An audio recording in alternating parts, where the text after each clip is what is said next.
Okay, hey guys, I basically wanted to make this video to further explain my reasoning for posting certain things on my page because I don't really feel like most people, black, white, I don't care what you are, truly understand the depth of the deception that America is committing towards the black community.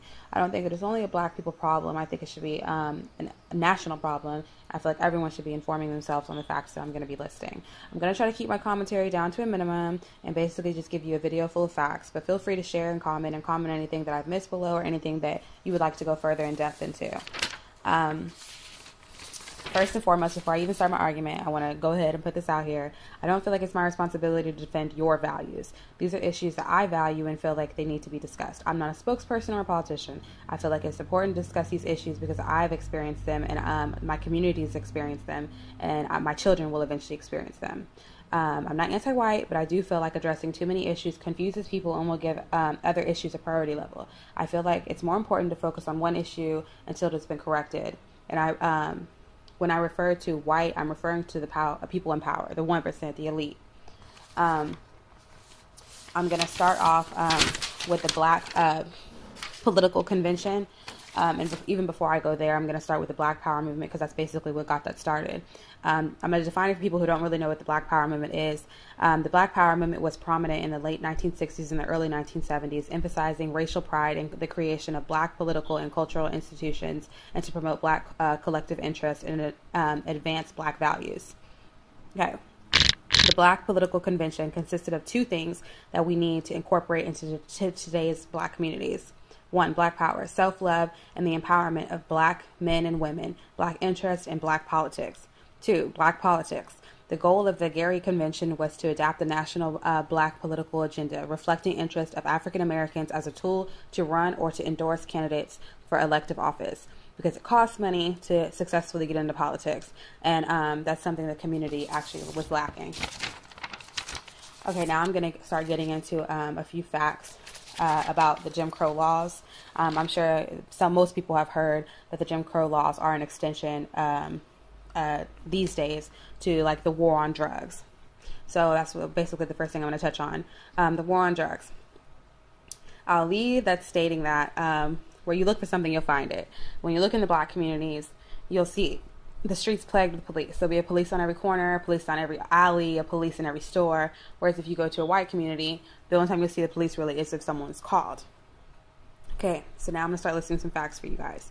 There are more black people incarcerated or on probation and parole than there were enslaved in 1850, a decade before the Civil War. As of 2004, more African American men were disenfranchised due to the felon disenfranchisement law than in 1870, the year the 15th Amendment was ratified.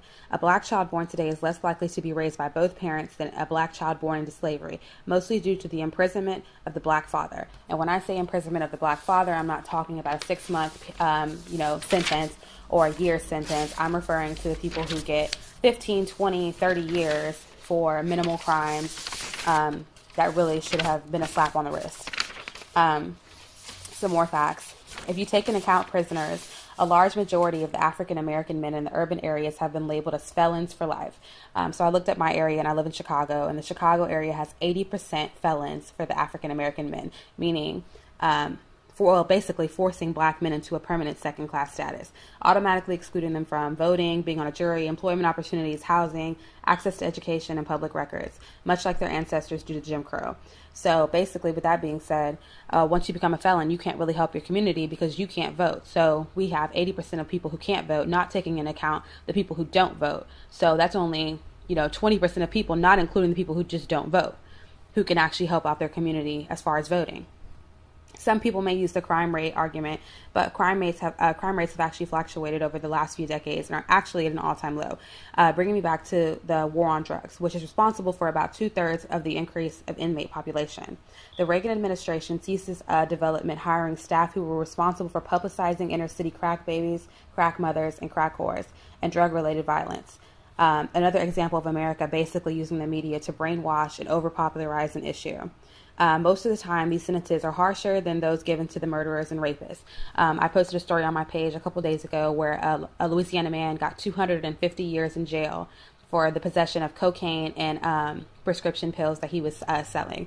So it was basically less than $10,000 worth of product that equaled him 250 years in jail. which I can't even say I've ever heard something like that for a murderer or a rapist, unless it was a national case, of course. Today, the U.S., which only makes up about 5% of the world's population, makes up 25% of the world's prisoners. African Americans now contribute to nearly 1 million of the total 2.3 million incarcerated population. African Americans are incarcerated at nearly 6 times the rate of a Caucasian American. Together, African Americans and Hispanic make up 58% of all prisoners in the year of 2008, 1/4 of the U.S.'s population. 1 in 6 black men have been incarcerated as of 2001. If current trends continue, 1 in 3 black males born will spend time in jail. So basically, we're giving our children away to the prison system when they're born. 5 times as many whites are using drugs as African Americans, yet African Americans are sent to prison for drug offenses 10 times the rate of whites. Again, bringing back up this the comment that I made about where you look for it, you're going to find it. I wanted to get a little bit more in depth into, when kids are younger and in elementary school, middle school, high school. There's a zero tolerance rule. I'm not sure if you guys have heard of it. Most people have, especially in Texas. The zero tolerance basically meaning that if your student is in any kind of trouble that goes against their conduct, they can be expelled, suspended, ISS, things that basically reflect their education badly and will affect the type of colleges they get into. 35% of black children grades 7 through 12 have been suspended or expelled at some point in school, compared to the 20% Hispanics and the 15% whites. The reason that I constantly discuss these issues isn't because I'm half black. I feel like all Americans should be researching these issues and be bothered by these facts. It shouldn't be an argument, and it shouldn't spark a race versus race war. I want people to really open their eyes to these issues and stop expecting the next person to handle it. There were big issues that are coming in our world that can affect the black community and other communities in a detrimental way. So everyone needs to prepare themselves.